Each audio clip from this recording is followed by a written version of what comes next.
What's up guys, Evasion here and welcome back to another video. In today's video, it's going to be some Holy Paladin Assassination Rogue 2v2 on BFA. It's been a long time since I actually uploaded anything for BFA and in general. And basically, these are just a couple of games I had last week when I was trying to figure out which UI I wanted to play. I ended up kind of going back to, this is what I got so far. I'm still using Bartender, and what I've done differently is in the previous video, I had everything a little bit bigger to match my vanilla one, but the UI scale doesn't really match how it's supposed to be. Like when you open up your menu items and stuff like that, they're just way too big on the screen. Just because like, in Classic you have like 14 slot bags or 18 if you're lucky or something like that. And then on Live you have like 30. So if I have this like bigger, my entire thing is covered and it's really, really difficult. But anyway guys, let's hop straight into these games. I'm going to talk through them a little bit, let you know what I'm thinking, and also I'm going to keep working on the updated like interface, macros, add-ons, and all that jazz in the upcoming days. I just want to get these games up before moving forward. Been playing my Hunter a little bit too, so you might see some Hunter Holy Paladin on the channel as well.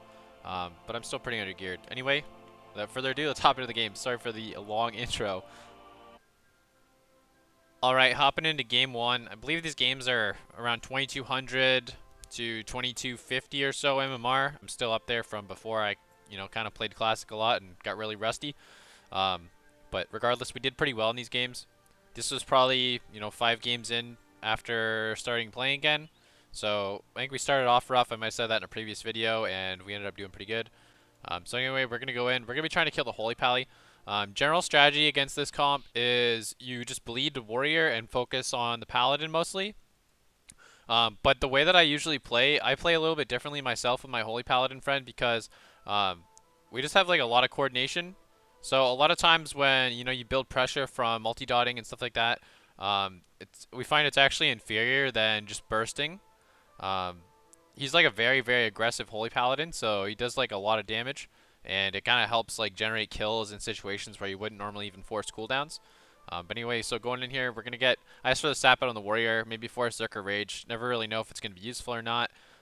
Some warriors will sit. Usually, just get out, and we're gonna get straight onto the paladin here. I got the Garrote.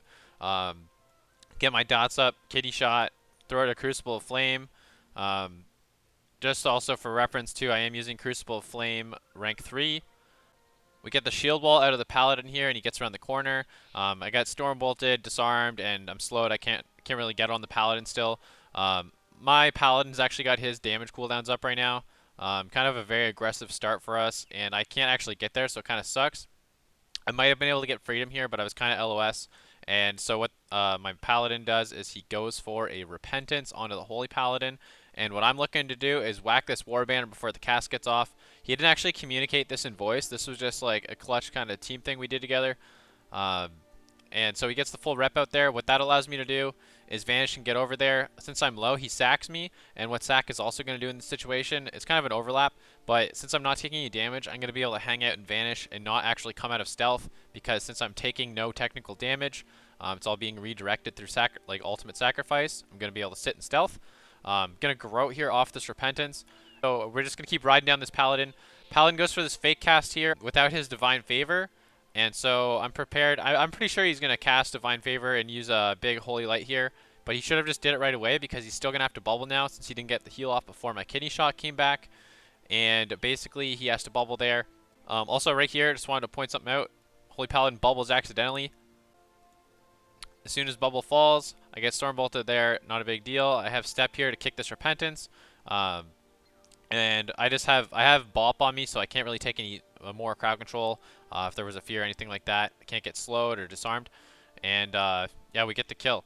Basically, if you ever have Vendetta and they have no wall or bubble, if your Paladin helps you, you're going to be able to smoke the guy like really fast. But anyway, let's hop into the next clip.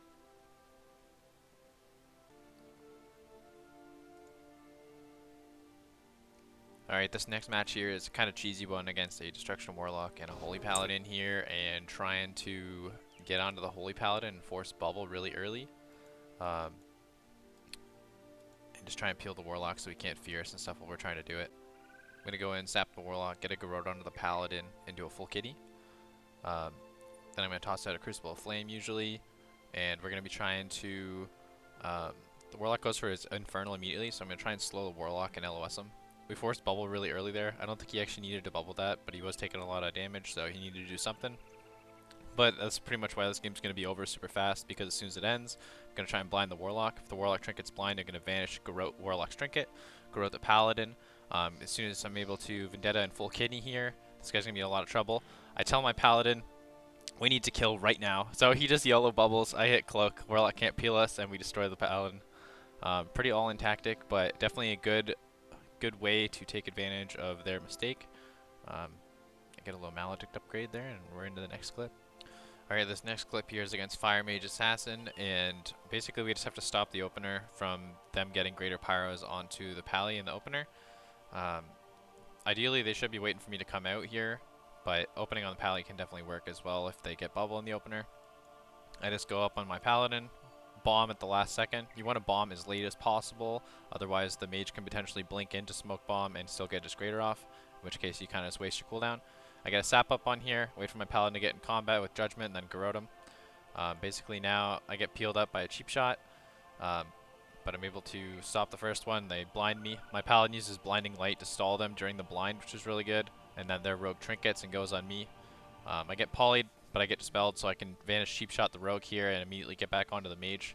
I toss my Maledict for a little bit of the temporal shield there, but I don't know how much of it actually worked because it takes a couple seconds to ramp up. Probably should have saved it for when he got to Cauterize here. It would have been probably a little bit more effective. But other than that, we're doing pretty good here. We had the full blind on the Rogue. I keep the Rogue in combat with a Toxic Knife, which is super important. Get a little DR stun in there just to stall the Rogue a little bit more. This part gets a little sketchy here because my Paladin's been playing so aggressive the entire game. But he bopped, and I believe he must have he might have used one of his shield wall cooldowns, the damage reduction, to live through there, because the meteor didn't actually hit very hard.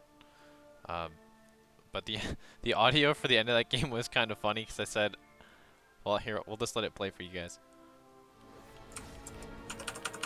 I can't stun for you. You're very skilled, I can see, though. Thank you.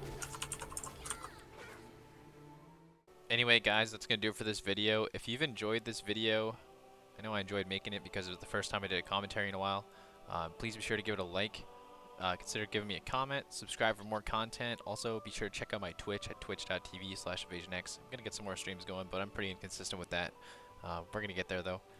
But anyway, until next time, have a good day.